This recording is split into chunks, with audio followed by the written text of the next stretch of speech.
My name is Nora Franklin, and I used to believe I had already survived the hardest parts of life. I was wrong. After my husband Gerald passed away, our house in Westchester County turned from a home into a silent prison. It wasn't empty, not physically. My eldest son, Andrew, and his wife, Matilda, had moved in shortly after the funeral. They said they were there to help me cope with the loss. In truth, they needed free childcare and someone to keep their lives running while they climbed their corporate ladders.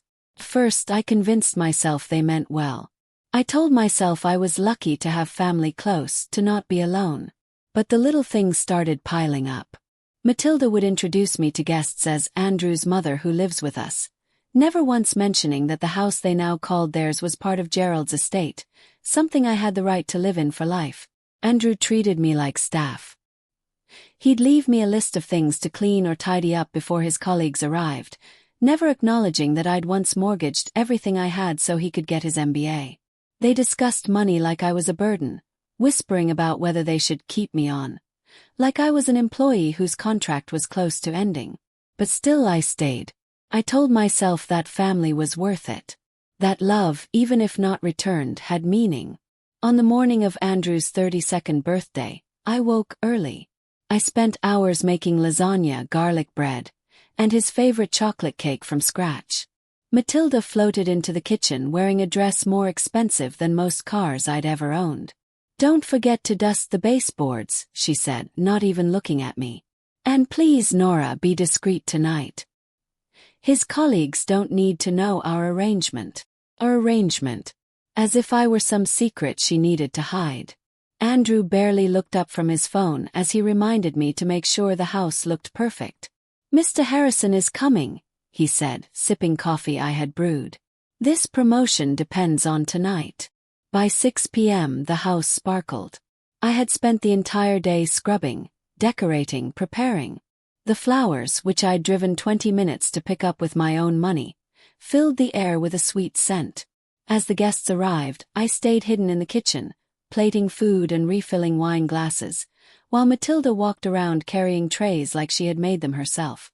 Through the window, I could see Andrew laughing with his guests, glowing in the light of his own ambition. He looked so much like Gerald had at that age, before stress and alcohol had dulled his spark, before his heart gave out too early. It was close to 9 p.m. when a man I didn't recognize stepped into the kitchen.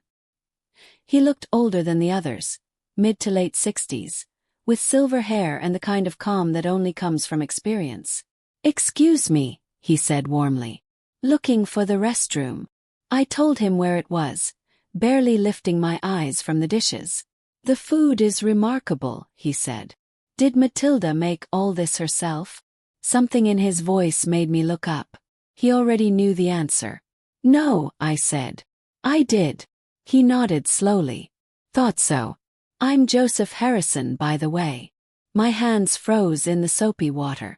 This was the same Mr. Harrison Andrew had been desperate to impress. And here I was, wearing an apron, standing over a sink full of dishes. Before I could think of what to say next, Andrew's voice rang from the living room, loud and proud. "Mr. Harrison, there you are.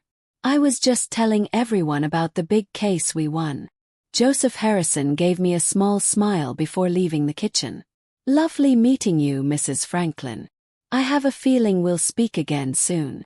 I didn't understand what he meant, but I didn't have time to wonder.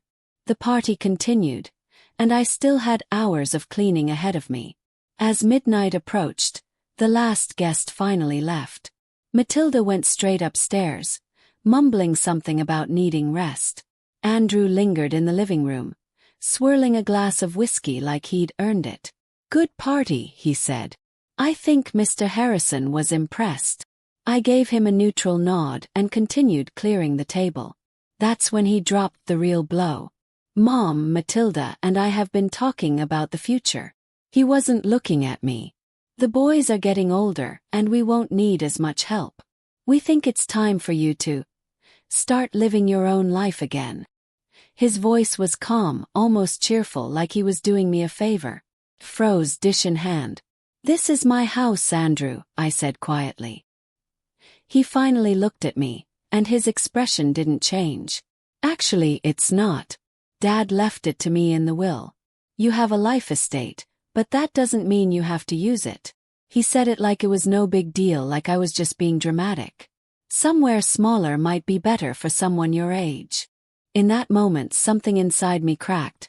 Not like glass but like stone shifting. The woman who had spent years swallowing pain and staying silent was gone. And the one who replaced her was just starting to wake up. The next morning, no one mentioned the conversation from the night before. Andrew left early, whistling while adjusting his tie in the hallway mirror, as if nothing had happened. Matilda drifted downstairs in her yoga clothes, phone in hand, already scheduling her massage and brunch plans. She didn't even glance at me. Nora, I've got a client brunch at 10. The boys have soccer. Don't forget Luke's inhaler. No thank you. No please. No acknowledgement that I had cleaned and hosted her event in my own home just hours earlier. After she left, I sat alone in the kitchen, staring into my coffee.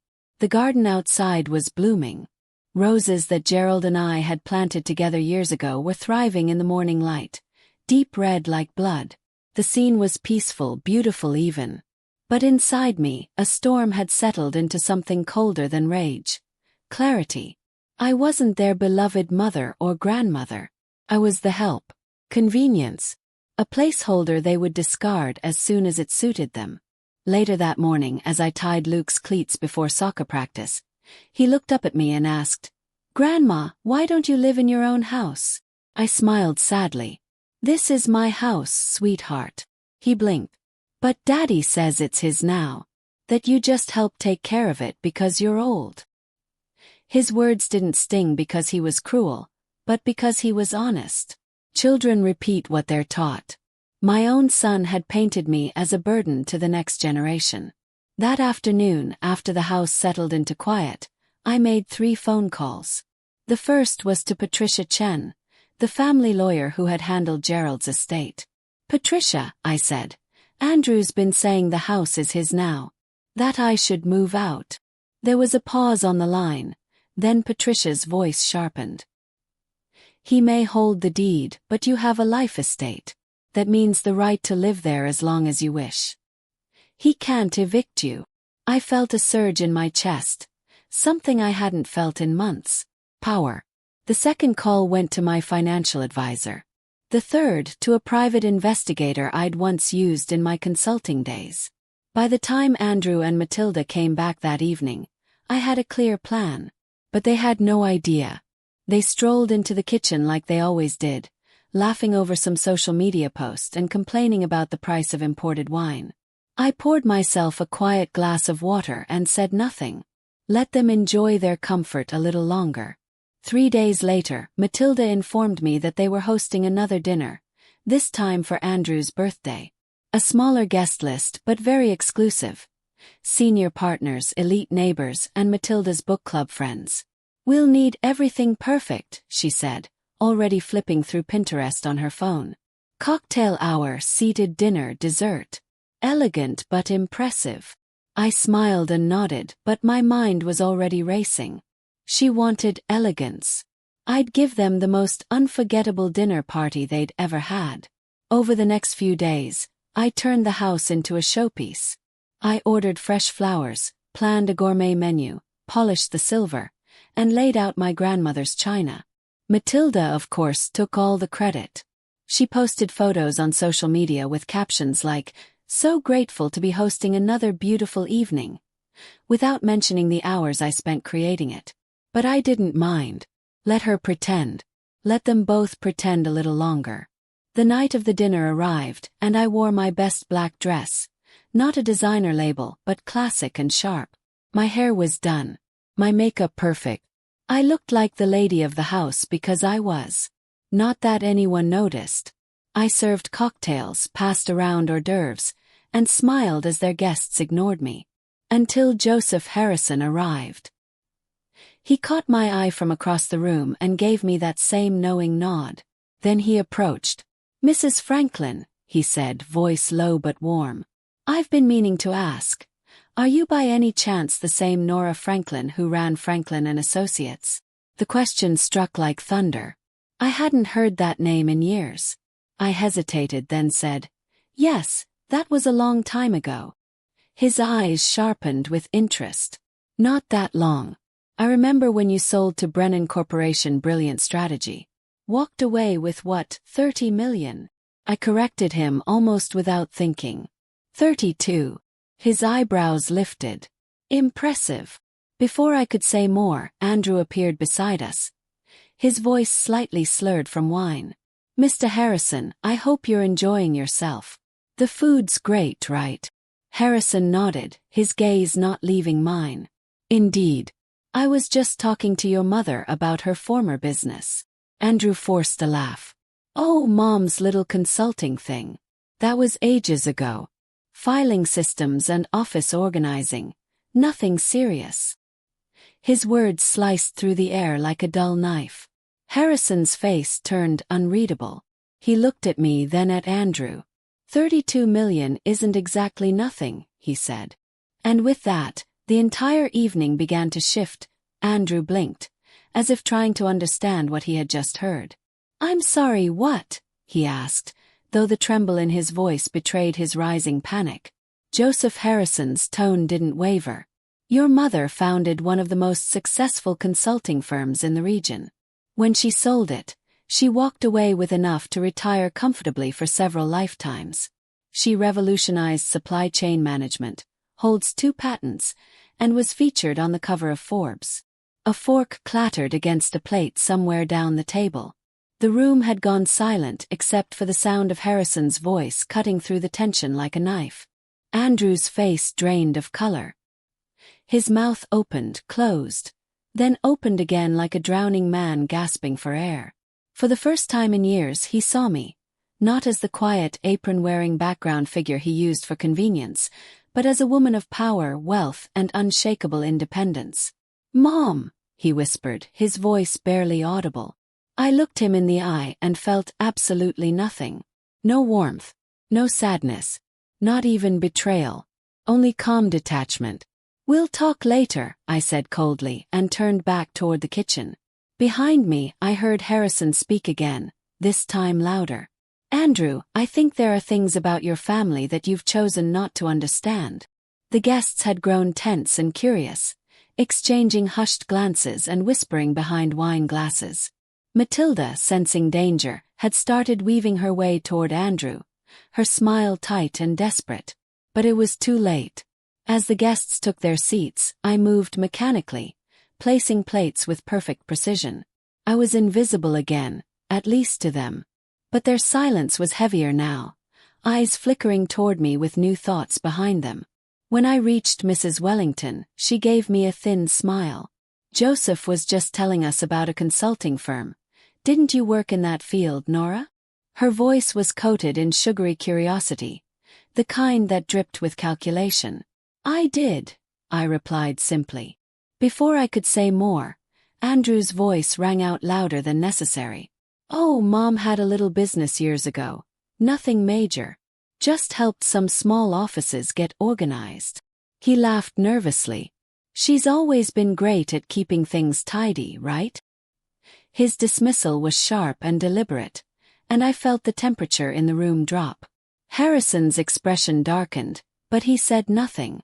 Around the table, conversations halted. All eyes were on me. I smiled gently and continued pouring wine. "How nice that you remember," I said. But Andrew, flustered and emboldened by the attention, wasn't done. He stood, lifting his glass as if to make a toast. "Since we're being honest tonight, I should clarify a few things. Mom doesn't really live here in the usual sense. After Dad passed, she had nowhere to go, so we took her in. It's more of a caregiving arrangement." Matilda's face went rigid, her hand tightening around her wine glass. "Andrew," she whispered, trying to stop him. But he waved her off. "No, it's fine. These are close friends." He turned to Harrison and grinned. "You understand. Sometimes with elderly relatives, you just have to manage expectations. Mom likes to talk about her past accomplishments, and we just let her. It's easier that way." A few gasps echoed around the table. I felt every eye lock on me, waiting to see what I'd do. But I didn't move. Didn't blink. Just watched as Andrew dug his own grave with every word. Think of her as our housekeeper, he finished with a shrug. She's good with a mop. We let her stay out of pity. The room froze. For a moment, all I could hear was the hum of the chandelier overhead. Then came the clink of Harrison's wine glass being set down. Slow, deliberate. He turned his full attention to Andrew. His voice now low and dangerous. Are you absolutely sure that's how you want to characterize your mother? Andrew blinked. Of course, I mean, look at her. Does she look like someone who built a multimillion-dollar company? But his voice wavered. I walked slowly around the table until I stood behind him. The room didn't breathe. Just what, Andrew? I asked softly. Just lying to your colleagues. Just teaching your children to see their grandmother as a burden. Just trying to cheat me out of my home. His shoulders sagged. I leaned close, my words for him alone. You want to know what pity looks like? It's what I felt 5 minutes ago. But pity has limits. And you just reached mine. I straightened up, turned to the stunned guests and said clearly, Thank you all for coming. I'm afraid dinner is over. Chairs scraped. Voices murmured. Matilda sat frozen, her face pale. Andrew stared into nothing. Joseph Harrison stood, nodded at me with deep respect, and walked out without a word. One by one, the others followed. The house was quiet again, but not the same quiet. This time, the silence belonged to me. The house felt unfamiliar after everyone left. Same walls, same furniture, but everything had shifted. The control Andrew and Matilda had clung to was gone, crumbling in the space of one evening. They sat at the dining table like students waiting for expulsion. Hollow, stunned, their confidence stripped away. I moved around the room slowly, extinguishing candles, collecting glasses, stacking plates with the same calm precision I had used to serve. But this time it wasn't out of obligation. It was a ritual. A quiet declaration that their power over me had ended. Andrew finally spoke. Mom, please. His voice was cracked, barely above a whisper. Let me explain. I didn't even look at him. Explain what? I said flatly. That you've been stealing from me for 2 years. That you told your children I was some poor woman you took in out of pity. That you've planned to push me out of my own home. He opened his mouth, then shut it again. Matilda shifted in her seat, her dress rumpled, makeup smudged. Nora, you have to understand. Andrew's career, his promotion.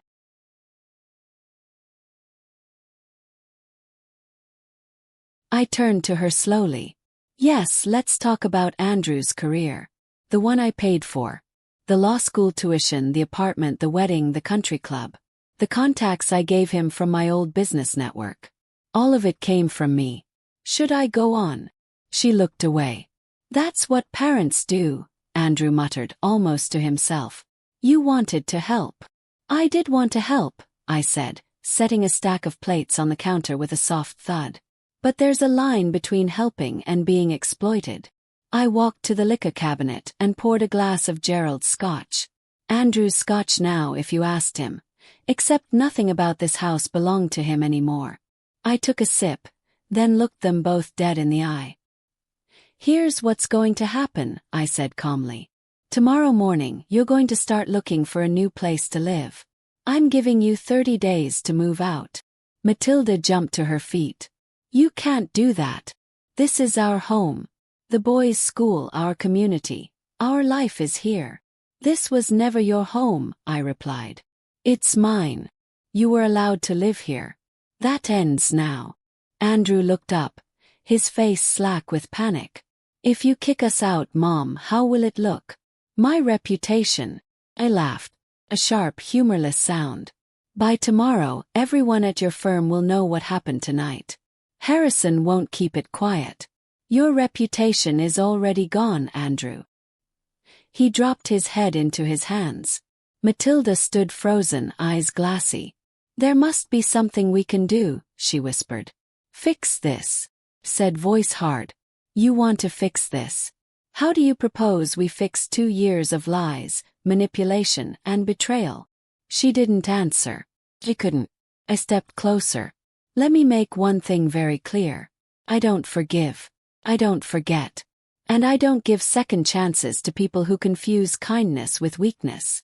For the next hour I laid out the terms like a contract. No money. No favors. No damage control. Andrew would resign from his firm before they fired him. They would receive no financial help, no access to the accounts I had already locked down. I told them I had full documentation of every fraudulent purchase. Spa trips, club dues, shopping sprees, funded with money meant for groceries and repairs. The boys, Andrew finally pleaded, voice raw. They're your grandkids. Don't punish them for what we did. The boys you taught to look down on me.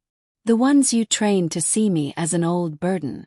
You shaped the relationship they have with me. And now they'll live with the consequences too. Matilda tried a softer tactic. Nora, this isn't what Gerald would have wanted.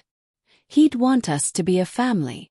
I took a long breath, let the silence stretch before I spoke. Don't you dare use my husband's name. Gerald would be ashamed of what you've become. And disgusted by the way you treated the woman he loved.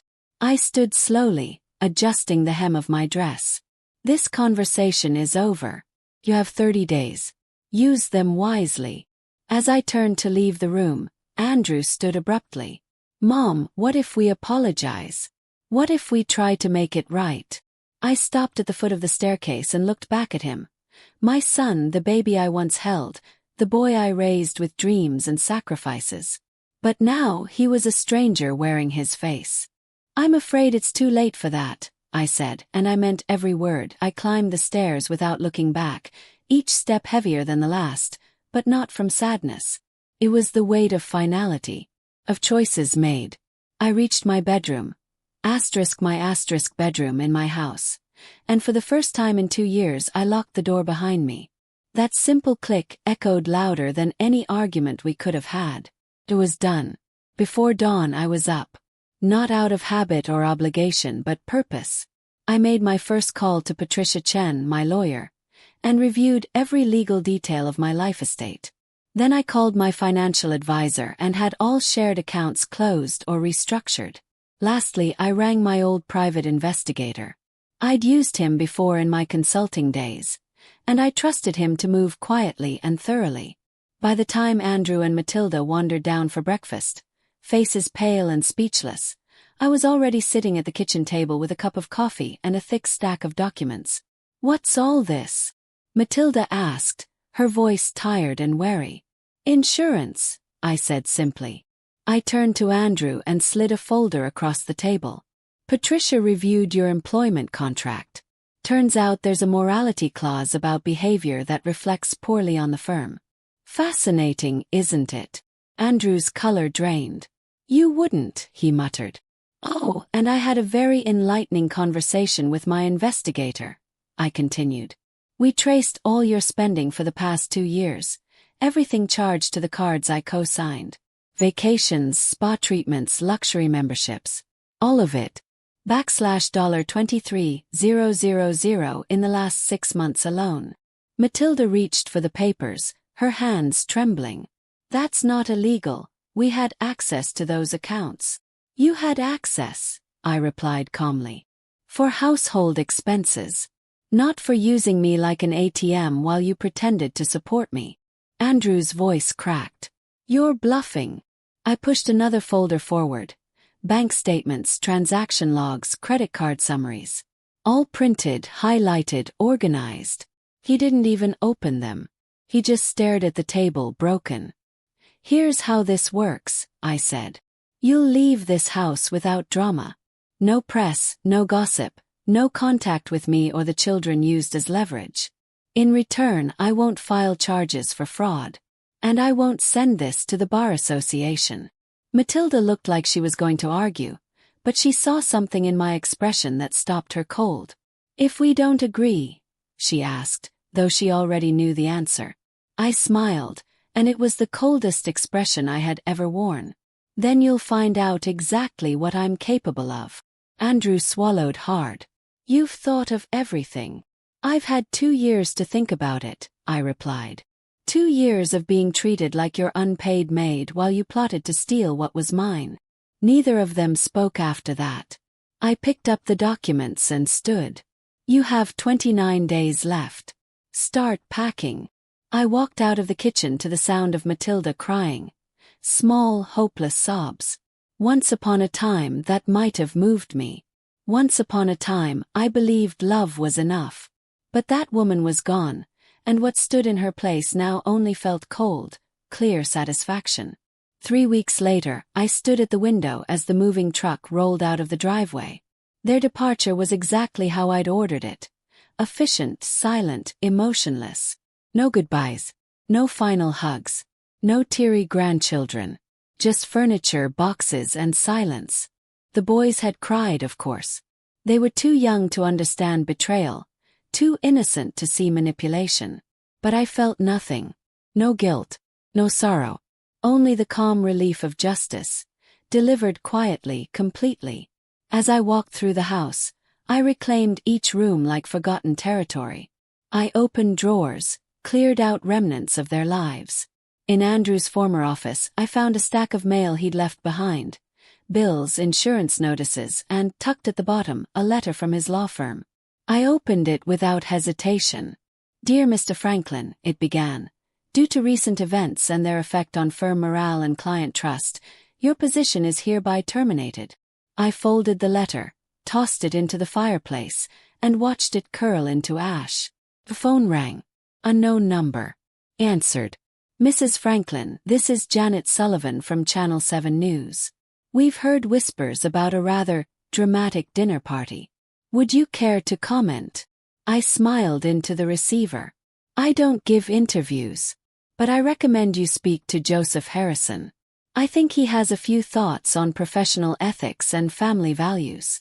And with that I hung up, poured myself a glass of wine, and sank into Gerald's old armchair, watching the fire burn out what little remained of the past. The days that followed unfolded exactly as I expected. The local news picked up the story almost immediately. Whispers became headlines. Westchester society thrived on scandal, and Andrew had handed them a perfect one. The headlines didn't name me directly, but they didn't have to. Everyone who mattered knew. Senior law associate disgraces family at private dinner. Mother's fortune revealed after son's public humiliation. They never said my name, but the subtext was clear. Nora Franklin was not to be underestimated. The phone started ringing. Not from Andrew or Matilda, but from old business contacts I hadn't heard from in years. Suddenly, I was being invited to conferences, luncheons, networking events. People who had forgotten I existed were now scrambling to be back in my orbit. I turned most of them down. Let them wonder. Let the mystery grow. Then came the call from Patricia Chen. Andrew tried to hire a lawyer, she said. He wanted to contest your right to evict him, but once his attorney saw the financial records and the will, they advised him to drop it. Fast. She sounded smug, almost impressed. Legally, you're untouchable. My financial advisor reported suspicious activity on old accounts Andrew had once accessed. Panicked attempts to withdraw money that no longer existed. I had closed them the morning after the dinner party. I felt nothing hearing it. Just confirmation that the net had tightened exactly as I had planned. But it was the private investigator's update that brought the final seal to my satisfaction. They've moved into a 2-bedroom apartment in Mount Vernon, he told me. Public school district. No doorman. Street parking only. She's working part-time at a boutique downtown. He's unemployed. Word about the dinner party spread faster than anyone expected. No firm will touch him. And the boys? Yes. They're enrolled at the local elementary school. From what I observe. Not adjusting well. For a moment something flickered inside me. Sympathy, perhaps. Then I extinguished it. Those boys had laughed at me. Repeated their parents' cruelty. Learned to look down on me. Now they were learning something more useful. That actions have consequences, even when you're too young to understand them. Thank you, I told the investigator. I won't be needing your services anymore. A month later, I received a call from Matilda. I almost ignored it, but curiosity got the better of me. Answered. Nora, please, she said, her voice thick with tears. The boys ask about you every day. Luke's having nightmares. Levi's grades are dropping. They think you hate them. They don't understand what's happening. They learned to see me as someone beneath them, I replied. They learned that I wasn't family, I was furniture. They saw how you treated me and they copied it. Now they're learning the other side of that. That there are consequences. They're just children, she pleaded. They don't deserve this. No, I said, calm and unshaken. They don't. But they got it anyway because of you. Because of Andrew. Because you taught them to treat someone who loved them like she didn't matter. We're struggling, she whispered. Andrew can't find work. We can't afford rent. The boys cry all the time. They miss their friends. Their life is gone. I stayed quiet. Please, Nora. If not for us, then for them.